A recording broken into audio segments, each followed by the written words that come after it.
to solve a Rubik's Cube again! But with a timer. Timer on my iPad. How hard in the world could that be?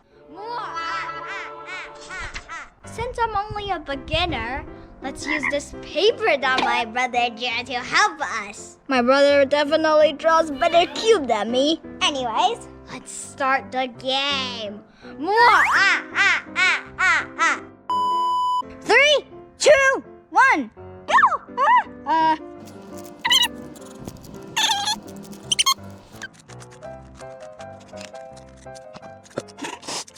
Guys, I think I messed up. This was supposed to be over here, and this was supposed to be over here.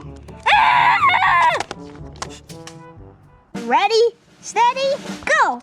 Oh, I'm fine.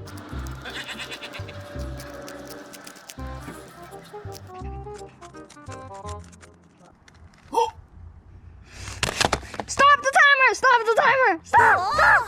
2 minutes and 35 seconds. Well, thank you for watching my awesome, amazing, fun, super duper great Rubik's cubing. I DK if that's a word, but I gotta do the dishes, so bye! Oh.